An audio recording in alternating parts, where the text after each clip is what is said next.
Indonesian man dies as untreated cavity causes severe infection that spreads to his neck and shoulders. So I came across this post yesterday only, although it is an old post, but मुझे अभी मिला, जिसमें बताया गया कि एक आदमी की जो है दांत के इन्फेक्शन की वजह से डेथ हो गई।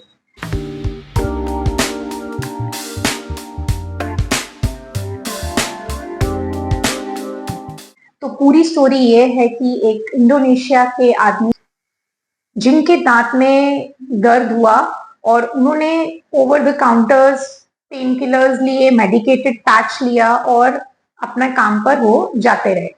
अचानक से एक रात उनको बहुत पेन हुआ और पूरा उनके मैंडिबल में स्वेलिंग आ गई एंड सुबह उठे तो उनको सांस लेने में तकलीफ थी और उनको खाना खाने में तकलीफ थी।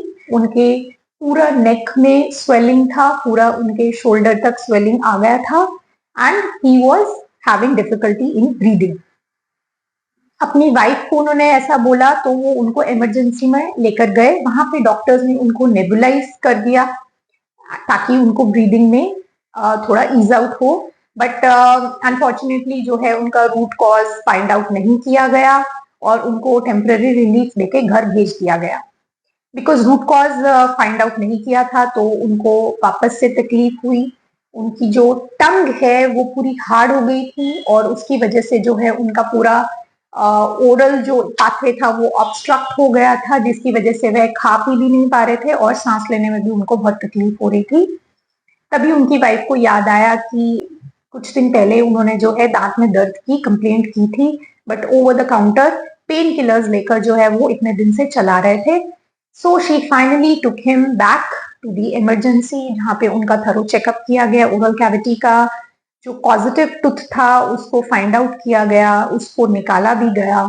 ट्रिक्योस्टमी की और अदर ट्रीटमेंट मोडालिटीज जो फॉलो की जानी चाहिए उस टाइम की, बट अनफॉर्चुनेटली पेशेंट रिवाइव नहीं कर पाए। He went to the coma and next day he died.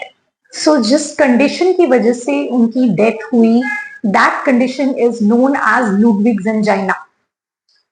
So what is Ludwig's angina? Ludwig's angina is जब आपकी दांत की इन्फेक्शन की वजह से पस स्प्रेड आउट होने लगती है आपके सब मैंडिबुलर और आपके सब लिंगुअल स्पेसेस में और वो आपकी नेक और शोल्डर्स में स्प्रेड होने लगता है, तो उस कंडीशन को हम लुडविग्स एंजाइना बोलते हैं। ये एक तरीके का सेल्यूलाइटिस है, यानी कि ये एक तरीके का टिश्यू का स्वेलिंग है जिसकी वजह से जो है हमारा पूरा नेक और मैंडिबल के नीचे के रीजन्स पूरे सोलन हो जाते हैं। आपकी टंग जो है आपके ओरल कैविटी का जो खाने का जो हमारा पाथवे है उसको ऑब्स्ट्रक्ट कर देता है, जिसकी वजह से पेशेंट को खाने में स्वॉलोइंग में तकलीफ होती है।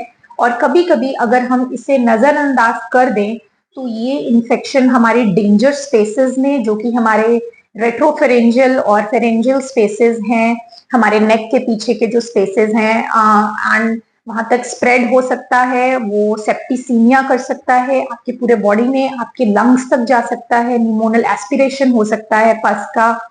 तो ये बहुत ही लाइफ थ्रेटनिंग कंडीशन हो जाती है और उस टाइम पे पेशेंट को इमरजेंसी ट्रीटमेंट चाहिए। उनको आईसीयू में या फिर हॉस्पिटल में एडमिट करना पड़ सकता है, सिस्टमिक एंटीबायोटिक देने पड़ सकते हैं and it needs special attention at that time. So how to avoid this condition? अगर आपको कभी भी लगे कि आपके दांत में दर्द है या उसकी वजह से स्वेलिंग आना शुरू हुआ है, आप इमीडिएटली आपके डेंटिस्ट के पास जाएं, उसका रूट कॉज फाइंड आउट करें एंड उसका प्रॉपर ट्रीटमेंट कराएं। केमिस्ट से पेन किलर्स लेकर please over the counter tablets आप ना लें।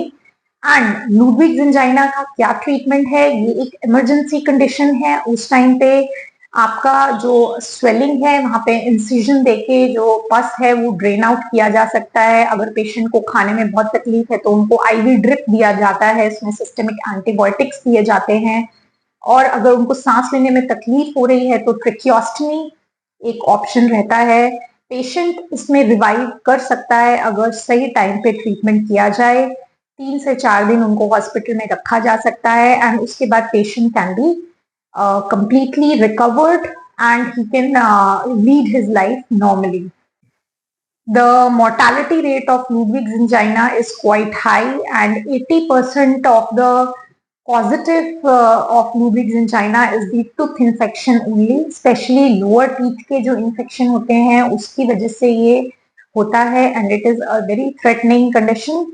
So it should not be neglected and ignored. Any kind of tooth pain should never be neglected and ignored, and you should always visit your dentist if you have any kind of pain or swelling appearing in your lower jaw or in your upper jaw. I hope that you find this information useful. My motto is to bring awareness about the dentistry and dental condition. If you like this video, please like, and if you have not subscribed, please subscribe and keep following for more. Thank you.